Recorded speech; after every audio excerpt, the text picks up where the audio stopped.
ড্ৰাগছৰ বিৰুদ্ধে কৰিমগঞ্জ আৰক্ষী আৰু STFৰ যুটীয়া অভিযানত জব্দ বিপুল পৰিমাণৰ হেৰইন আৰু ইয়াবা টেবলেট।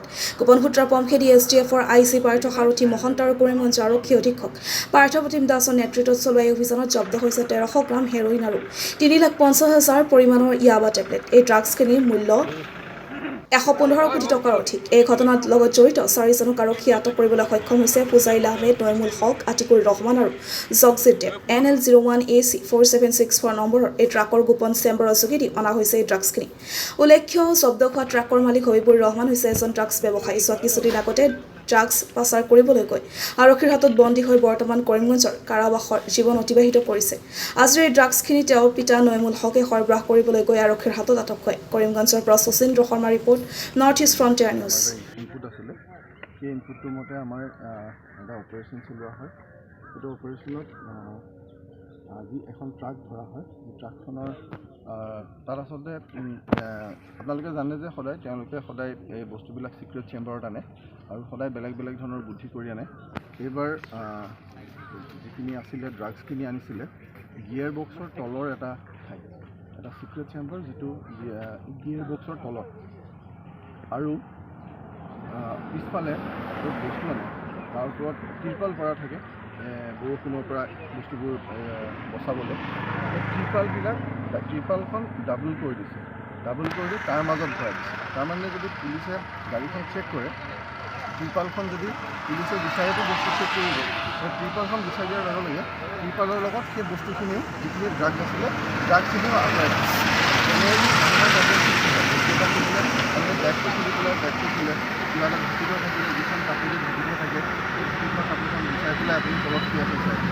ইয়াত এখন ত্ৰিপাল আছে, সেই ত্ৰিপালখনৰ ভিতৰত মানে ভাজ কৰি পেলাই তাৰ ভিতৰত বঢ়াই আনিছে, যাতে পুলিচে যদি গাড়ীখন ৰাখে, যদি চেক কৰে ত্ৰিপালখন বিচাৰি দিয়াৰ লগে লগে বস্তুখিনি অট'মেটিক আমাৰ হাতৰ পৰা নাইকিয়া দিয়ে। মানে যি চেক কৰিছে তেওঁৱে যেন বস্তুখিনি আঁতৰাই দিলে তেনেকুৱা হ'ব। আৰু যিটো গিয়াৰ বক্সটো এনেকুৱাকৈ তাত মানে এটা চেম্বাৰ বনাইছে গিয়াৰ বক্সটোৰ তলত। আৰু সাধাৰণতে ড্ৰাগছ বা যিকোনো বস্তু আনিব খুজিলে গাড়ীৰ ভিতৰত যিবোৰ খালী ঠাই থাকে, যিবিলাক খালী চেম্বাৰ থাকে, তাৰ লগত সেই চেম্বাৰটোক এক্সটেণ্ড কৰে, তাৰ পৰা ঢাকে বা পিছফালে আৰু এটা চেম্বাৰ বনায় ড্ৰাইভাৰৰ কেবিনৰ পিছফালে। এনেকুৱা ধৰণৰ বস্তুবিলাক কেবিনত ক'ৰবাত বনায় য'ত ধৰিব নোৱাৰি, এনেকুৱা ধৰণৰ লাইটৰ পিছফালে আনে। এইবাৰ এইটো একদম সম্পূৰ্ণ নতুন টেকনিক। এইটোত কৰিছে কি গিয়াৰ বক্সটো। জেনেৰেলি এটা আমাৰ ধাৰণা হয় যে গিয়াৰ বক্সটোতো গিয়াৰডালটো চেঞ্জ কৰিব লাগিব, গতিকে গিয়াৰ বক্সৰ তলত কি বস্তু থাকিব, সেইকাৰণে গিয়াৰ বক্সৰ তলতে এই বস্তুখিনি ভৰাই লৈ আহিছে। এই বস্তুখিনি আহিছিলে আমাৰ অসমৰ এখন নেইবাৰিং ষ্টেটৰ পৰা।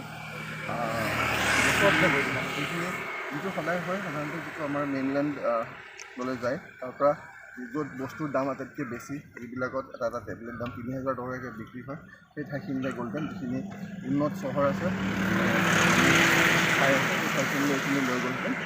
আৰু আজি ইয়াত 3.5 লাখ টেবলেট ধৰা হৈছে আৰু 3.5 লাখ টেবলেট ধৰা হৈছে আৰু লগতে হেৰইন ধৰা হৈছে। হেৰইনখিনি প্ৰায় 1 কেজি 300 গ্ৰাম হেৰইন ধৰা হৈছে। এই গোটেইখিনিৰ বজাৰ মূল্য হ'ব, য'ত এইখিনি ফাইনেলি বিক্ৰী হ'লহেঁতেন, তাত এইখিনিৰ বজাৰ মূল্য হ'ব প্ৰায় 115 কোটি টকা। 4টা মানুহ এৰেষ্ট কৰা হৈছে। এই ট্ৰাকখন যাৰ নামত আছে, সেই ট্ৰাকখন যাৰ নামত আছে জেলত আছে, কৰিমগঞ্জ জেলত আছে। সেই তাৰ নাম হবিব। ড্ৰাগছৰ কেছতে এই হবিব নামৰ মানুহটো অলৰেডি কৰিমগঞ্জৰ জেলত আছে। হবিবৰ নামত এই ট্ৰাকখন আছে। হবিবৰ বাপেক হ'ল নয়মুল হক। নয়মুলক ধৰা হৈছে। নয়মুলে এই ট্ৰাকখন পাৰ কৰাইছিলে। নয়মুলৰ লগত এটা আছিলে ফয়জুল আহমেদ বুলি এটা ল'ৰা আছিলে, সেই মানুহটো ধৰা হৈছে। লগতে আতিকুৰ ৰহমান আৰু এটা মানুহ আছে আমাৰ আন এখন ওচৰ চুবুৰীয়া ৰাজ্য জগজিৎ দেৱ বাৰ্মা বুলি। এই 4টা মানুহক এই ধৰা হৈছে এতিয়া। আৰু এই বস্তুখিনি এই ড্ৰাগছখিনি চিজ কৰা হৈছে। 3.5 লাখ ইয়াবা টেবলেট, 1 কেজি 300 গ্ৰাম হেৰইন, 4টা মানুহ এৰেষ্ট হৈছে আৰু এখন ট্ৰাক চিজ কৰা হৈছে। আৰু এই ড্ৰাগছখিনি বজাৰ মূল্য য'ত ফাইনেলি এইখিনি বিক্ৰী হ'লহেঁতেন, তাত এইখিনি বজাৰ মূল্য হ'ল 115 কোটি টকা। এইটো STF আৰু কৰিমগঞ্জৰ জইণ্ট অপাৰেশ্যন আছে।